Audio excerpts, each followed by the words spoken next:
నమస్కారం ఘంటారవానికి స్వాగతం. ముందుగా ప్రధాన అంశాలు. 2028 నాటికి అమరావతి మొదటి దశ పనులు పూర్తి. రాజధానిలో వడివడిగా నిర్మాణాలు సాగుతున్నాయన్న సీఎం.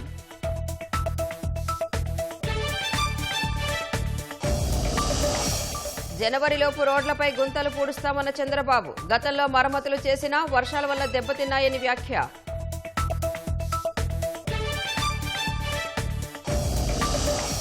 మండలి చైర్మన్ మోషేష్ రాజును కలిసిన 6 ఎమ్మెల్సీలు. రాజీనామాలు ఆమోదించాలంటూ విజ్ఞప్తి.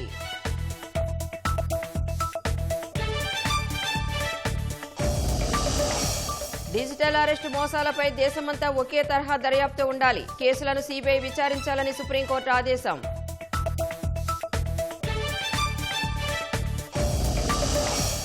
A320 మోడల్ విమానాల్లో కొలిక్కి వస్తున్న సాంకేతిక సమస్య. సాఫ్ట్వేర్ అప్డేట్ పూర్తయిపోతుందని ప్రకటించిన ఎయిర్ బస్.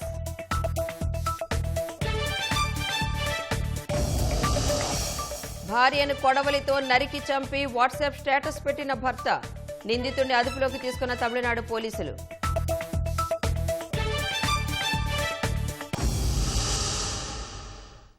రాజధాని అమరావతి పనులు ముమ్మరంగా సాగుతున్నాయని ముఖ్యమంత్రి చంద్రబాబు తెలిపారు. 2028 నాటికి మొదటి దశ పనులు పూర్తవుతాయని స్పష్టం చేశారు. ప్రపంచంలోనే ఒక సుందర రాజధాని తయారవుతుందని ఏలూరు జిల్లా నల్లమాడు ప్రజా వేదికలో పాల్గొన్న సీఎం చెప్పారు. భవిష్యత్తులో వెస్ట్ గోదావరి పాత్ జిల్లా నుంచి నేరుగా ప్రకాశం జిల్లా వరకు అమరావతి ఎకనామిక్ రీజియన్ పెడుతున్నాం. నెల్లూరు నుంచి కర్నూలు వరకు తిరుపతి ఎకనామిక్ రీజియన్ ఒకటి ఏర్పాటు చేస్తాం. అమరావతి పనులన్నీ ముమ్మరంగా జరుగుతున్నాయి. మన పిల్లలకు ఉపాధి కల్పించాలంటే మీరు ఇక్కడ చేసే ఉద్యోగాలే కాకుండా అక్కడ ఉద్యోగాలు కల్పించే దిశగా ముందుకు పోతాం. ఆ ప్రాంతాన్ని మీరు గుర్తుపెట్టుకోవాల్సింది 2028కి ఫేజ్ 1 పనులు పూర్తవుతాయి. ప్రపంచంలోనే ఒక సుందరమైన నగరంగా అమరావతిని తీర్చిదిద్దే బాధ్యత మేము తీసుకుంటాం.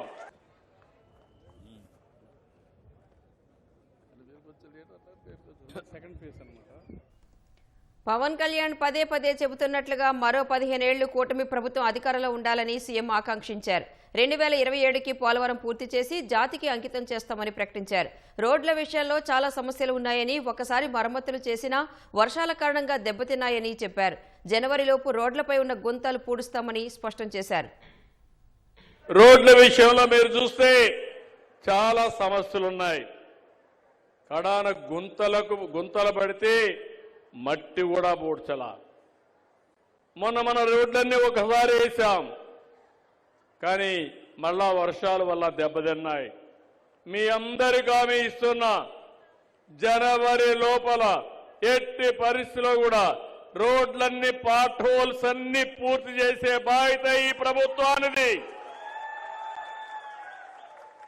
ఆ తర్వాత కూడా మెరుగైన రోడ్లు ఇస్తాం, రోడ్ల వ్యవస్థ బాగు చేస్తాం.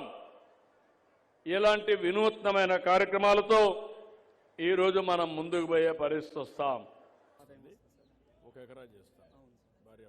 గత వైసీపీ ప్రభుత్వ విధానంలో రాష్ట్రంలో లేడీ డాన్లు తయారవుతున్నారని చంద్రబాబు చెప్పారు.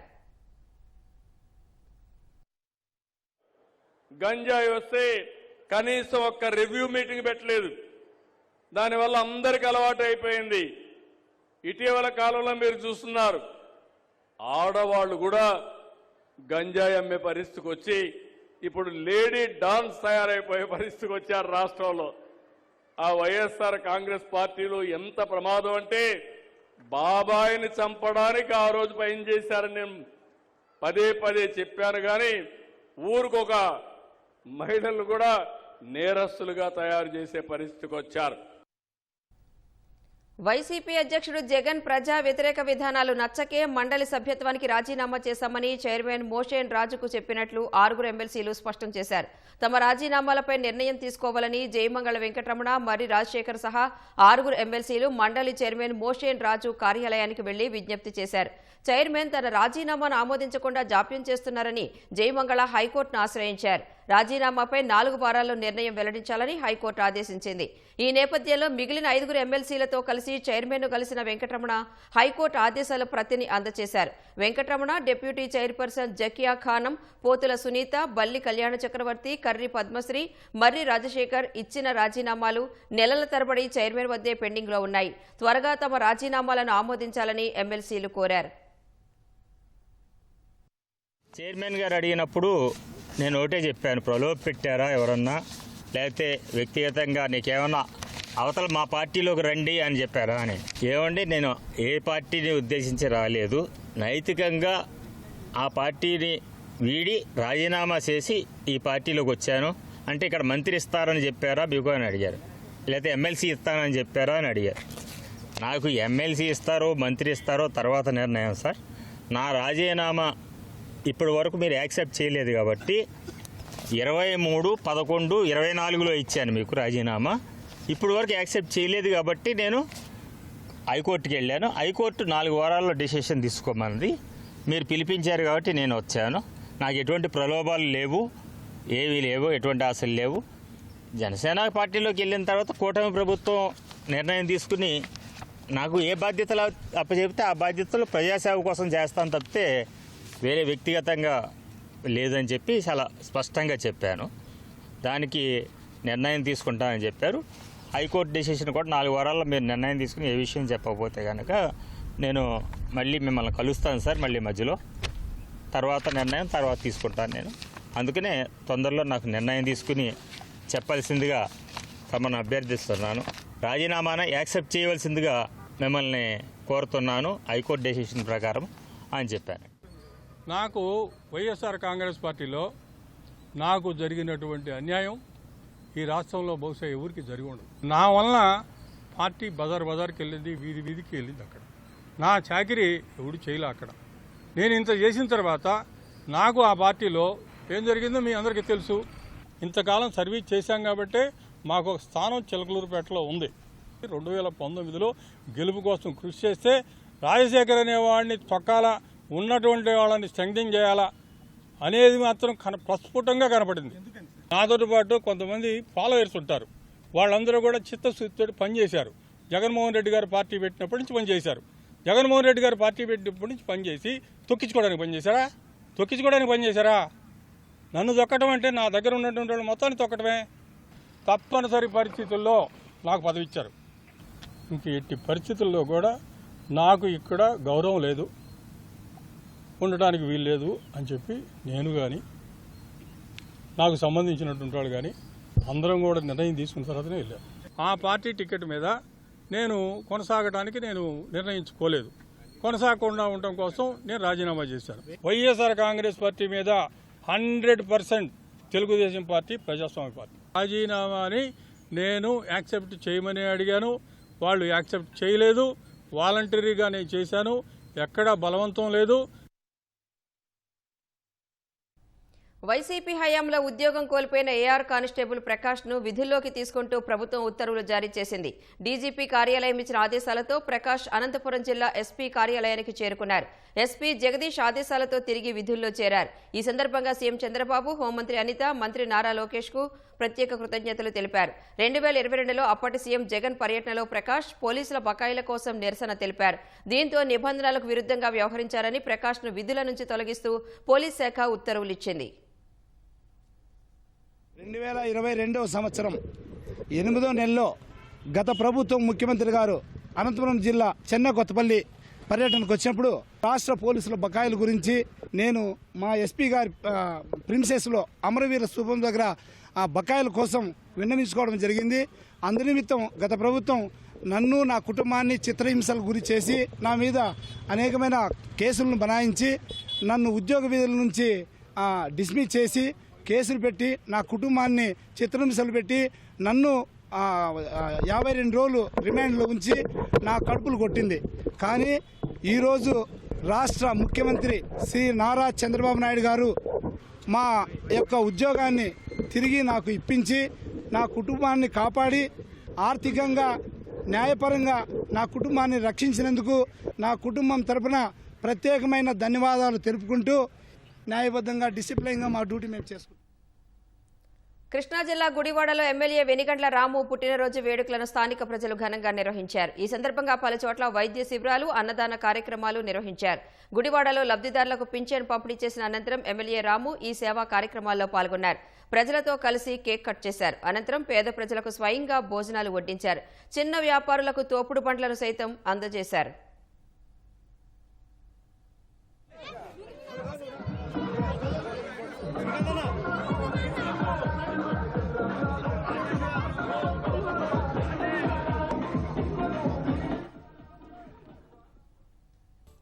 తిరుపతిలోని 2 హోటళ్లకు బాంబు బెదిరింపులు రావడంతో పోలీసులు అప్రమత్తమయ్యారు. కపిలతీర్థం సమీపంలోని రాజ్ పార్క్ హోటల్తో పాటు మరో హోటల్కు మెయిల్లో బెదిరింపులు రావడంతో ప్రత్యేక బృందాలతో పోలీసులు తనిఖీలు చేపట్టారు.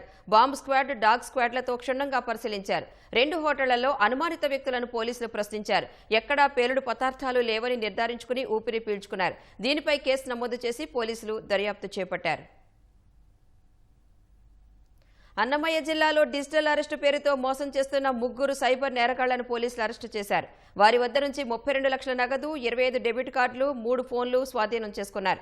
నిందితుల ఖాతాల్లో ఉన్న 7,65,000 రూపాయలను ఫ్రీజ్ చేసినట్లు జిల్లా ఎస్పీ ధీరజ్ తెలిపారు. సైబర్ నేరగాళ్లు మదనపల్లెకు చెందిన విశ్రాంత ఉద్యోగి బెంజమిన్ కు ఫోన్ చేసి తనపై సిబిఐ, ఈడీ కేసు నమోదైందని బెదిరించి 48 లక్షలు కాజేశారు. మోసపోయిన బెంజమిన్ మదనపల్లె పోలీసులకు ఫిర్యాదు చేశారు. బాధితుడి ఫిర్యాదుతో రంగంలోకి దిగిన పోలీసులు సైబర్ నేరగాళ్లను పట్టుకున్నారు. నిందితులు రాయచోటికి చెందిన పఠాన్ ఇంతియాజ్ ఖాన్, షేక్ అమీన్, షేక్ అర్షాద్ గా గుర్తించారు. జూలై మంత్ లో ఒక బెంజమిన్ అని చెప్పి ఒక రిటైర్డ్ మేల్ నర్స్, అతని ఖాతాలో ఒక 48 లక్షలు retirement money and other money పడిన తర్వాత సైబర్ నేరగాళ్ళు అతనికి కాల్ చేసి, మేము సిఐడి అండ్ ఈడీ నుండి కాల్ చేస్తున్నాము, మీ మీద మా పోలీస్ వాళ్ళు వచ్చి దాడి చేసి మిమ్మల్ని ఢిల్లీ తీసుకుపోతారు, అరెస్ట్ చేస్తారని చెప్పి భయభ్రాంతులకి గురి చేయడం జరిగింది. అతను ఇమీడియట్ గా అతని అకౌంట్ లో ఉన్న 48 lakhs కూడాను ఒక యాక్సిస్ బ్యాంక్ అకౌంట్ కి ఇవ్వడం జరిగింది. మన సైబర్ క్రైమ్ వింగ్ చేసిన అనాలిసిస్ ప్రకారం కొంతమంది ముద్దాయిల్ని బ్యాంక్ అకౌంట్స్ ఐడెంటిఫై చేయడం జరిగింది. సైబర్ నేరగాల్ని ఈరోజు పట్టుకోవడం జరిగింది. మనం 32 lakhs క్యాష్, ఒక 7.5 lakhs వర్త్ అమౌంట్ వాళ్ళ బ్యాంక్స్ లో ఉండి అది కూడా ఫ్రీజ్ చేయడం జరిగింది. మెయిన్ కింగ్ పిన్ ఈ మొత్తం డిజిటల్ అరెస్ట్ కి సంబంధించి అలీ అని ఒక ఆయన ఉన్నాడు. ఆయన్ని కూడా త్వరలో పట్టుకోవడం జరుగుతుంది. ప్రయోగశాలల సందర్శన విద్యార్థుల్లో ప్రయోగాత్మక విద్యపై ఆసక్తిని పెంచుతుంది. బట్టి పట్టే చదువులకు దూరంగా వాస్తవ అంశాలపై ఆలోచన రేకెత్తిస్తోంది. కళ్ళెదుట ప్రత్యక్షంగా చూసింది మెదడులో నిక్షిప్తమై అది పరీక్షల్లో గుర్తు తెచ్చుకుని స్పష్టంగా రాసేందుకు ఉపకరిస్తుంది. అందుకే ల్యాబుల్లో అధిక సమయం కేటాయించేందుకు విద్యార్థులు ఆసక్తి చూపుతారు. కానీ చాలా పాఠశాలలో సైన్స్ ల్యాబ్లు లేనేలేవు. ఈ లోటును ప్రభుత్వ, ప్రైవేటు భాగస్వామ్యంతో తీరుస్తున్నాయి ఎన్టీఆర్ జిల్లా విద్యాశాఖ, కేబిఎన్ కళాశాల.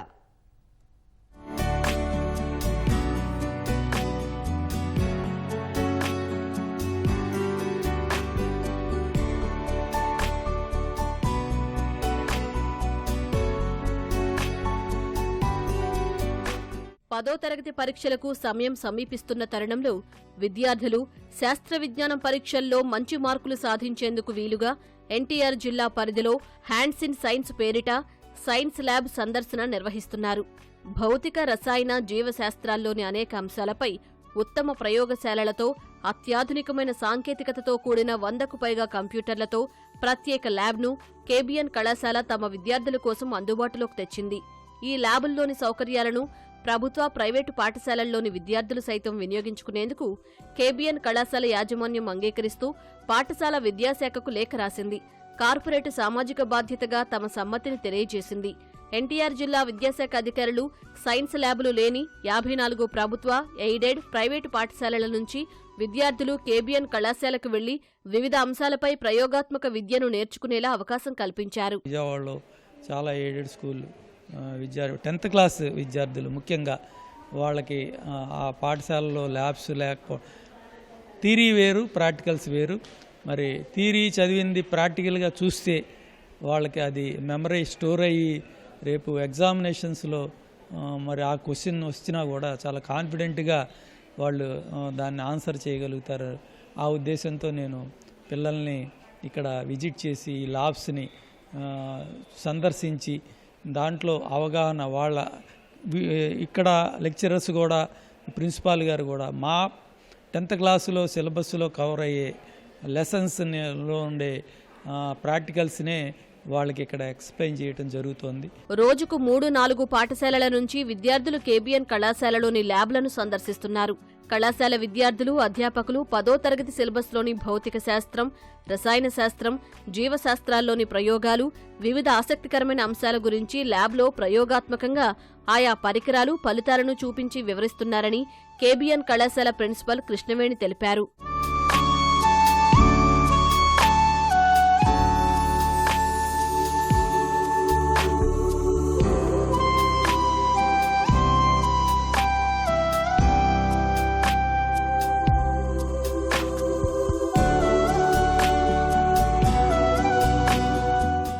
మెయిన్గా ఈ ప్రోగ్రాంలో ఏంటంటే చాలా వరకు గవర్నమెంట్ స్కూల్స్లో ల్యాబ్ ఫెసిలిటీ అనేది అందుబాటులో ఉండదు.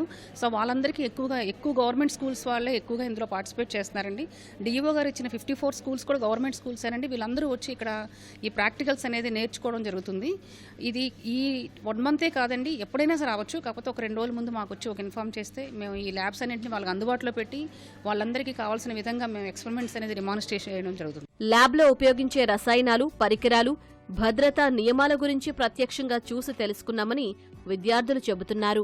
దగ్గరలో 10th క్లాస్ పరీక్షలు వస్తున్నాయి. ఇక్కడ టీచర్స్ లెసన్స్ చెప్తారు, కానీ అది ప్రాక్టికల్గా చూపించారు. కాబట్టి ఇక్కడికి వచ్చి ప్రాక్టికల్గా చూసి మేము చాలా నేర్చుకున్నాము. ఇక్కడ typing, computer typing and botany labs, జువాలజీకి మ్యూజియం చూసి వచ్చాము. కేబిఎన్ కాలేజ్ వాళ్ళ వల్ల మేము కంప్యూటర్ టచ్ చేసి కంప్యూటర్ బేసిక్స్ నేర్చుకున్నాము. ఓమ్స్ లా గురించి అనేవాళ్ళు చెప్పారు. దాని గురించి క్లాస్లో వినడమే తప్ప మేము ఎప్పుడు చూసింది లేదు. ఇక్కడ వచ్చి చూసి నేర్చుకోవడం వల్ల మాకు కొంచెం నాలెడ్జ్ అనేది పెరిగింది. ఇక్కడ ప్రాక్టికల్గా అన్నీ చూసాము. ల్యాబ్స్, కంప్యూటర్ ల్యాబ్లో మేము బాగా బేసిక్స్ నేర్చుకున్నాము. మాకు జియాలజీ మ్యూజియం చూపించారు. పిల్లలు 3 months నుంచి 12 months వరకు ఎలా పెరుగుతారు, వాళ్ళు ఎలా గ్రో అవుతారు అవన్నీ చెప్పారు. పిఎస్ ల్యాబ్లో ప్యారలల్ కనెక్షన్, సిరీస్ కనెక్షన్ గురించి కూడా చెప్పారు. మేము ఎస్ఎస్సి ఎగ్జామ్ రాసేటప్పుడు ఇవి బాగా ఉపయోగపడతాయి. ఎందుకంటే ఎన్నిసార్లు చదివినా ఒకసారి చూస్తే గుర్తుండిద్ది. సో చూసాం, అక్క బాగా ఎక్స్ప్లెయిన్ చేసింది, అన్నయ్య వాళ్ళు కూడా ఎక్స్ప్లెయిన్ చేశారు. చాలా బాగుంది. అగ్ర కథానాయిక సమంత వివాహ బంధంలోకి అడుగుపెట్టారు. ఈ తెల్లవారుజామున కుటుంబ సభ్యులు, అత్యంత సన్నిహితుల సమక్షంలో కోయంబత్తూరులోని ఈషా యోగా సెంటర్లో ఉన్న లింగభైరవి దేవాలయంలో భూత శుద్ధి వివాహం ద్వారా సమంత, రాజ్ నిడిమోరు ఒక్కటయ్యారు. ఈ మేరకు సమంత సామాజిక మాధ్యమంలో ఫోటోలు పంచుకున్నారు. కొంతకాలంగా సమంత, రాజ్ నిడిమోరు డేటింగ్లో ఉన్నట్లు వార్తలు వచ్చాయి. ఈ నేపథ్యంలోనే రాజ్తో సమంత సన్నిహితంగా ఉన్న ఫోటోలు పంచుకోవడంతో ఆ వార్తలకు మరింత బలం చేకూరింది. రాజ్, డీకే సంయుక్తంగా తెరకెక్కించిన the family man season 2 Citadel, Honey బన్నీలో సమంత నటించగా ఆయా ప్రాజెక్టుల కోసం వర్క్ చేస్తున్న సమయంలోనే వీరి మధ్య స్నేహం ఏర్పడింది. సమంత నిర్మించిన శుభం చిత్రానికి రాజ్ క్రియేటివ్ ప్రొడ్యూసర్గా పనిచేశారు. ఆ సినిమా విజయోత్సవంలోని వీరి ఫోటోలు వైరల్ అయ్యాయి. తాజాగా పెళ్లి ఫోటోలు ఆమె షేర్ చేయడంతో నటులు, అభిమానులు శుభాకాంక్షలు చెబుతున్నారు.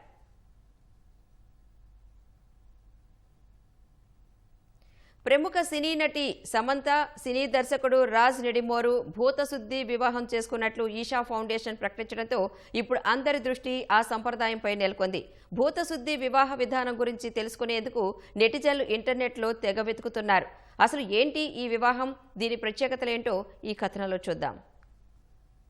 భూతశుద్ధి వివాహం అనేది యోగ సంప్రదాయ విధానంలో వేలాది ఏళ్లుగా కొనసాగుతున్న అత్యంత పవిత్రమైన వివాహ పద్ధతి. ఇందులో పేరుకు తగ్గట్టుగానే ఆలోచనలు, భావోద్వేగాలు లేదా భౌతికతకు అతీతంగా దంపతుల మధ్య లోతైన బంధాన్ని ఏర్పరచడానికి రూపొందించిన విశిష్టమైన ప్రక్రియే ఈ భూతశుద్ధి వివాహం. లింగభైరవి ఆలయాల్లో ఎంపిక చేసిన ప్రదేశాల్లో నిర్వహించే ఈ వివాహ క్రతువు వధూవరుల దేహాల్లోని పంచభూతాలను శుద్ధి చేస్తుంది. వారి దాంపత్య ప్రయాణంలో సామరస్యం, శ్రేయస్సు, ఆధ్యాత్మికత వెల్లివిరిసేలా దేవి అనుగ్రహాన్ని ప్రసాదిస్తుందని నమ్ముతారు. సాధారణంగా హిందూ జంటలకు చేసే సంప్రదాయ మంత్రోచ్చరణలతో పాటు వధూవరుల శరీర, మనసు, జీవశక్తి స్థాయిలను సమన్వయం చేసే యోగిక క్రతువులతో ఈ వివాహం జరుపుతారు. ఈషా ఫౌండేషన్ మాత్రమే ఈ వివాహాలను చేస్తుంది. ఈ క్రతువులో వివాహ జంటకు ప్రాథమిక స్థాయిలో లోతైన బంధం ఏర్పడుతుందని విశ్వసిస్తారు.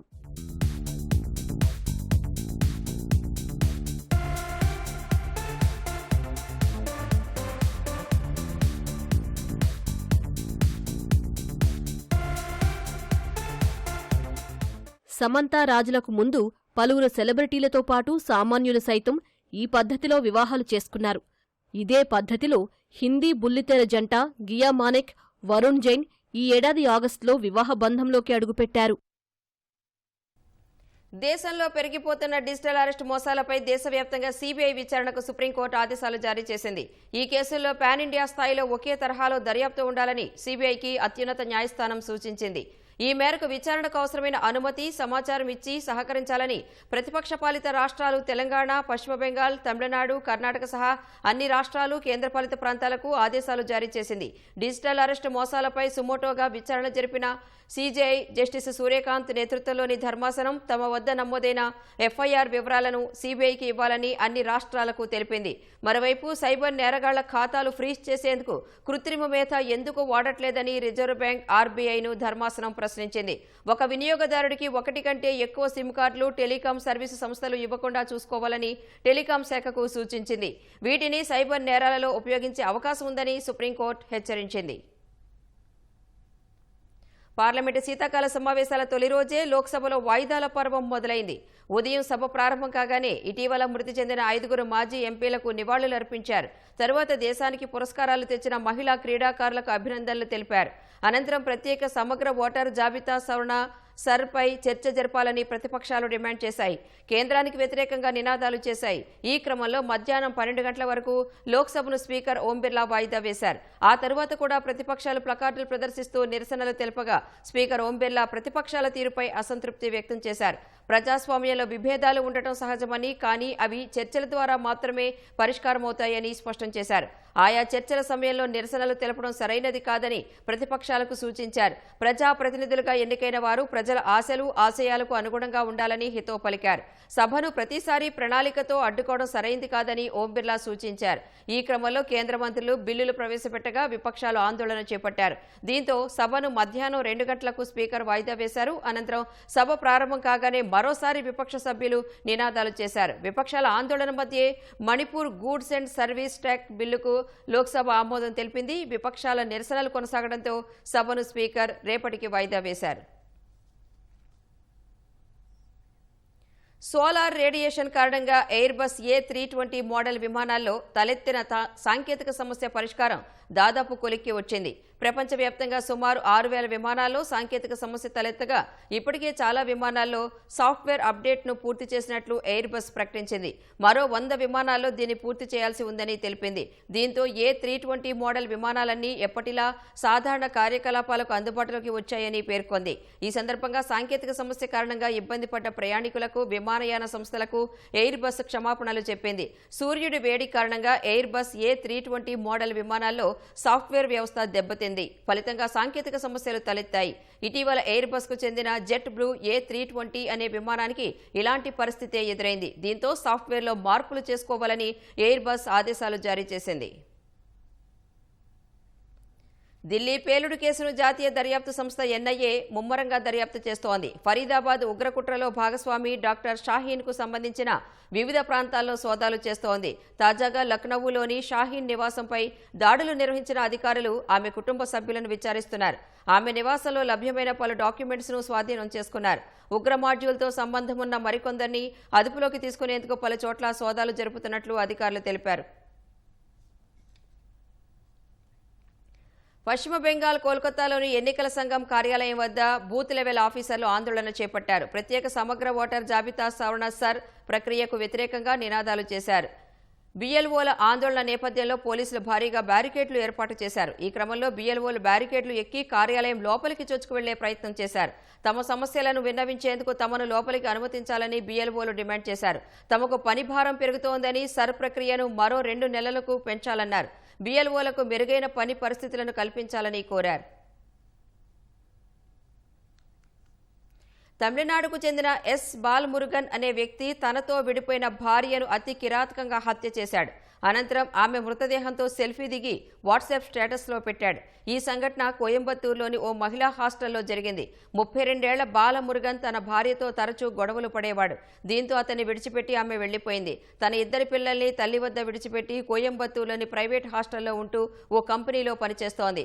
మురుగన్ ఆదివారం తన భార్యను కలుద్దామని చెప్పి హాస్టల్కు వెళ్లాడు. అక్కడ వారిద్దరికీ వాగ్వాదం జరిగింది. దీంతో ఆగ్రహానికి గురైన మురుగన్ తన భార్యను కొడవలితో క్రూరంగా చంపేశాడు. తర్వాత మృతదేహంతో సెల్ఫీ దిగి తనను మోసం చేసిందని రాసి వాట్సాప్ స్టేటస్ పెట్టాడు. పోలీసులు వచ్చే వరకు అతను హాస్టల్లోనే ఉన్నాడు. పోలీసులు అతన్ని అదుపులోకి తీసుకున్నారు. కేసు నమోదు చేసి దర్యాప్తు చేస్తున్నారు. ఈ సంఘటన హాస్టల్లో ఉంటున్న వారిని భయాందోళనకు గురిచేసింది.